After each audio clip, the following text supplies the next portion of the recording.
Hello everyone and welcome back to Prestige Reef. Now, I'll be honest with you, I wasn't going to get time to make a video today. I have people coming to collect coral literally all day. But I have managed to get all my water change and maintenance done early. These systems only take about 2 hours a week. And I kid you not, an hour of that is doing the water changes, and an hour of that is cleaning all the glass. And when I do the water change, I change all the Roafos and the filter media and everything. But the reason I'm putting a video out is because, as usual, what happens is sometimes I'm like, not sure I'm going to have time. And then I think to myself, YouTube, you know, I know you're going to punish me with the algorithm, but I literally cannot get it done. And YouTube's like, are you sure you want to do this? Because I'm going to kick you in the balls. And then sometimes I go, yeah, that's fine. And then 2 days later, I'm like, oh, why did you do this to me? So I thought I'd get this out of the way. This is not going to be a really, you know, content-rich, informational video, but I do have some really interesting corals. I have some amazing fungias. I've never even seen fungias like this before, and I also want to share with you some other information, where that you don't know about. I've not included in other videos. For example, there is one significant problem at the moment with this system.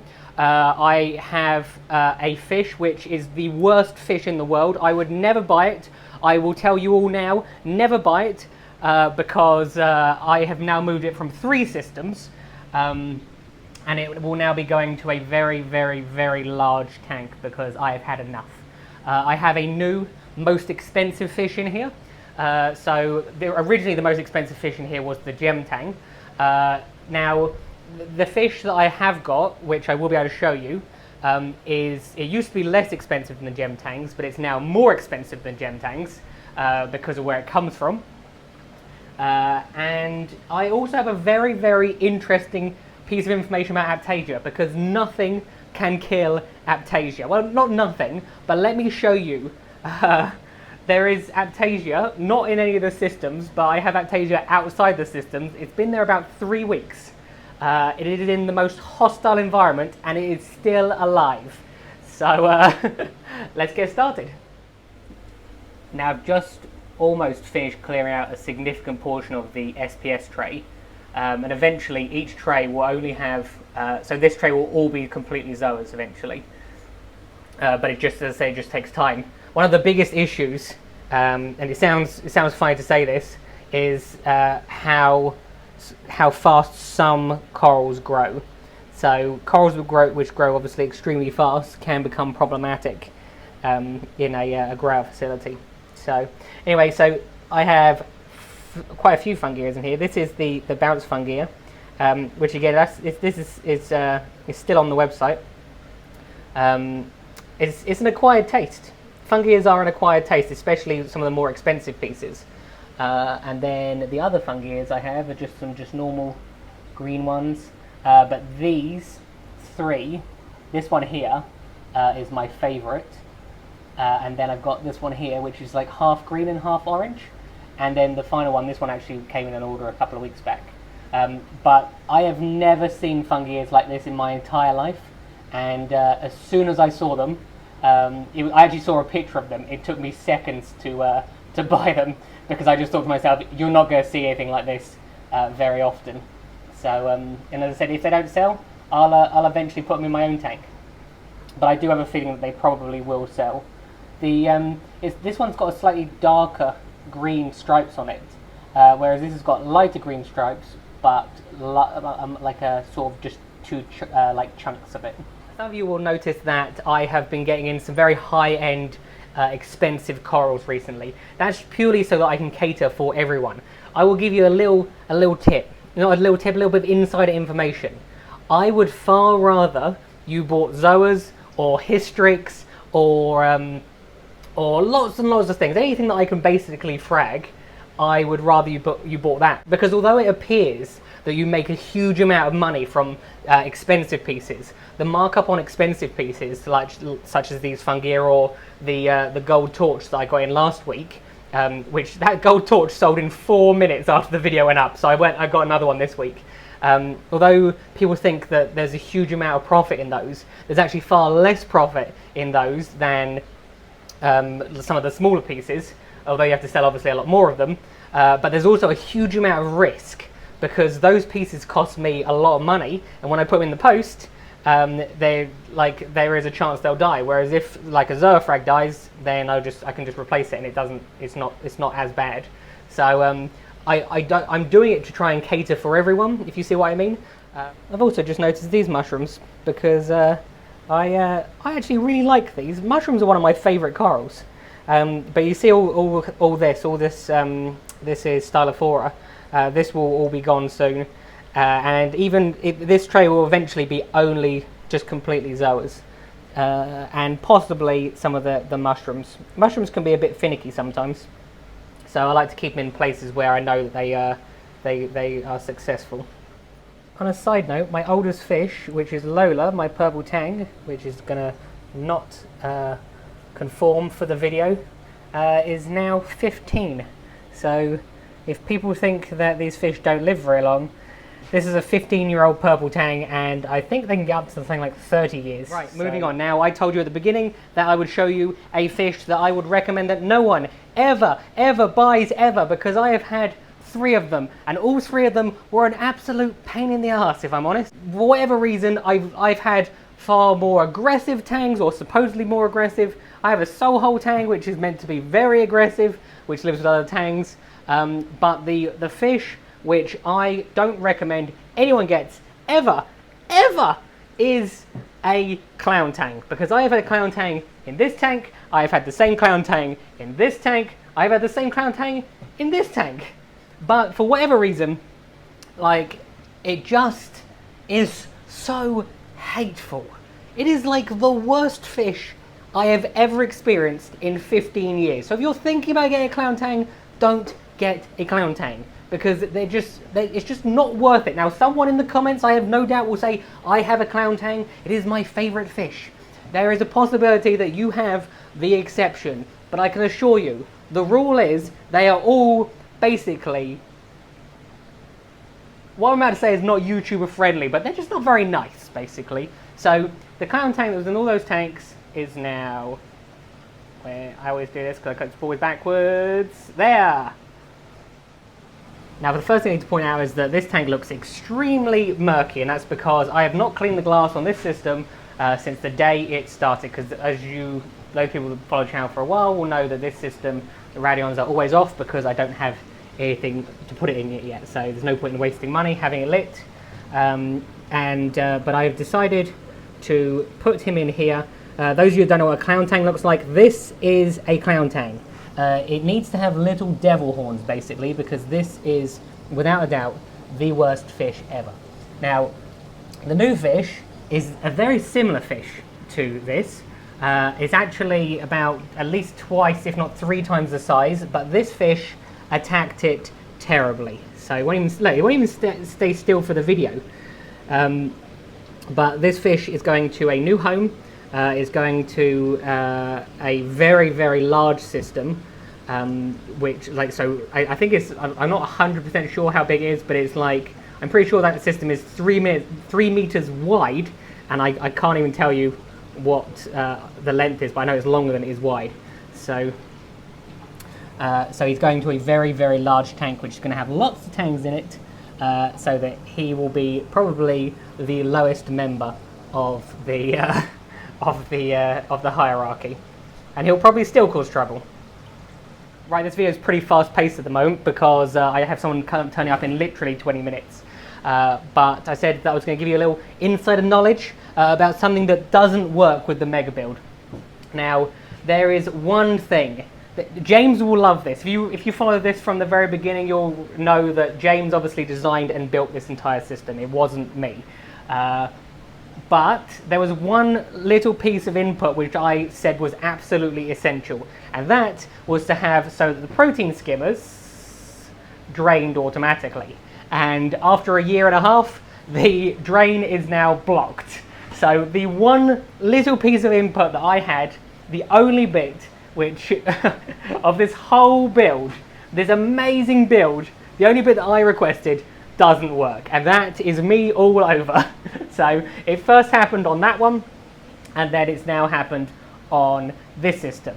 So I changed the pipe on that one, but this one I have not changed because changing the pump in the first one was a pain in the arse. So I will get around to doing it, but I just haven't got there yet.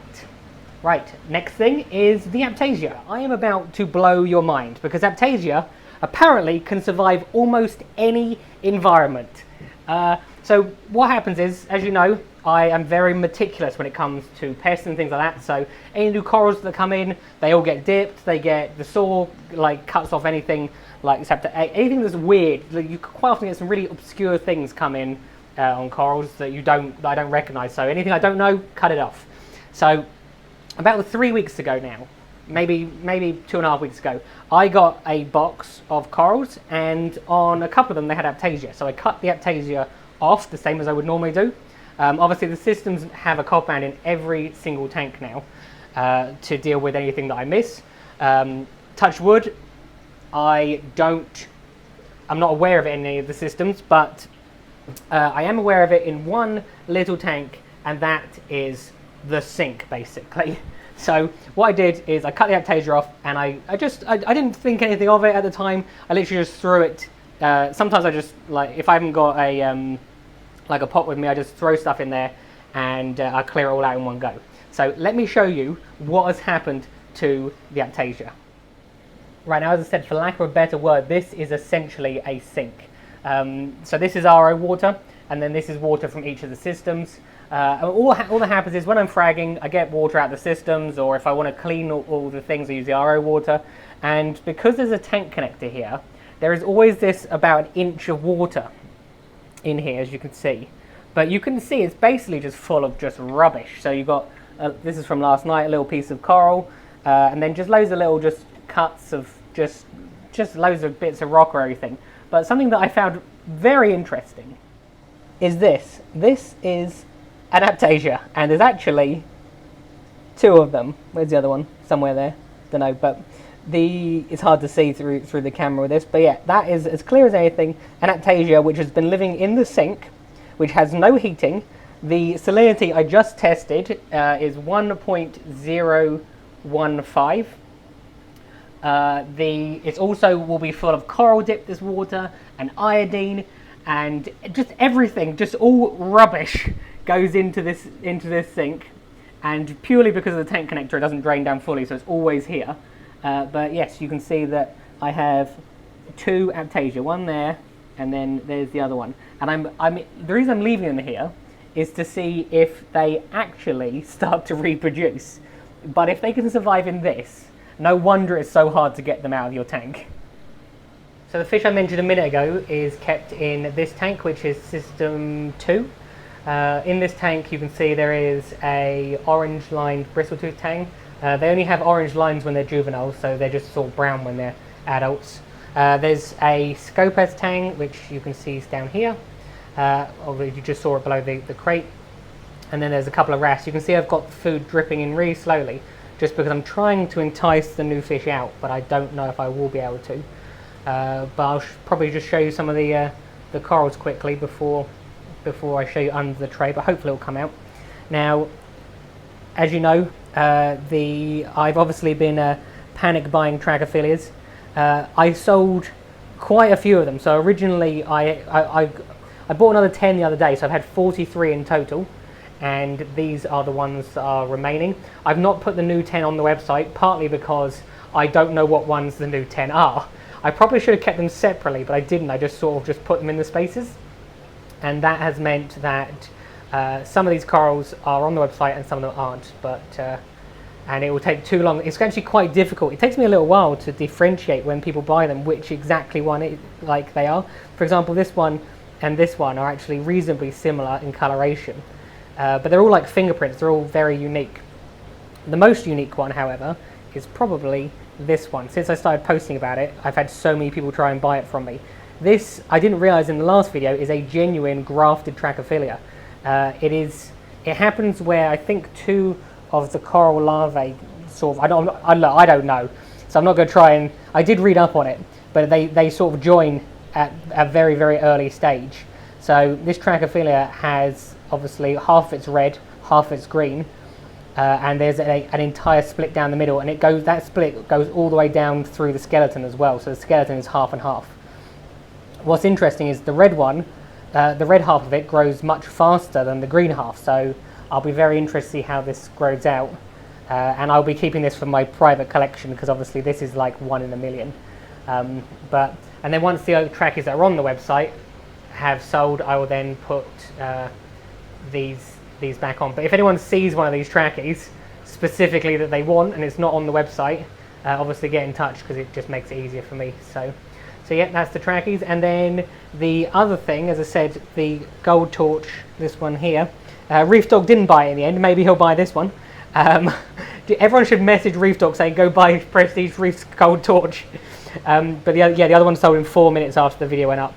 And then obviously I've got these dragon souls, which I'm pretty sure dragon souls are probably my favourite torch coral. Because I've done sort of quite a rushed video this week, I am going to promise you that next week I am going to do one of my usual, well not usual, one of my older style videos. You remember I used to do you really want a box fish or do you really want a gem tang? I'm going to do you really want torch corals for torch coral care. So look, I've said it now, so I have to say it. I have to do it.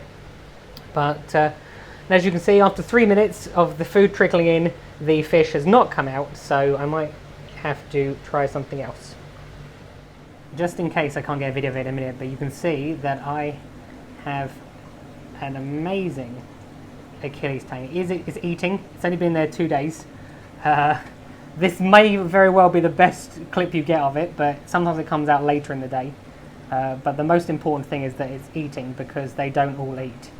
And the other tip for Achilles tangs is that they need to be in a very, very high flow tank. So you need a tank with a lot of oxygen in it, basically. That's something which I learned a little while ago. But yeah, you can see that it's hiding. But this was the fish that the clown tang absolutely battered.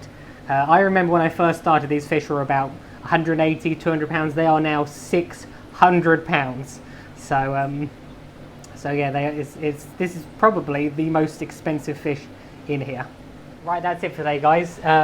The final little piece of information that I'll tell you is that whenever I am not filming, I don't usually do it when I'm filming, I am wearing these because I have my eyes are very sensitive to light, which is ironic considering I've spent the last, all of my adult life working on a computer. So to do this, the blue lights affect my eyes. So now, when I worked out what was affecting them, I now wear these, and yeah, so that stopped. So I either wear these or sunglasses when I'm in here. But yeah, so I hope you enjoyed watching the video. Please feel free to comment below if you have any questions. Thank you very much, obviously, for everyone that supports the channel on Patreon. It does make a big difference. Yeah, so I've got a client coming, so have a good week, and I will see you next time.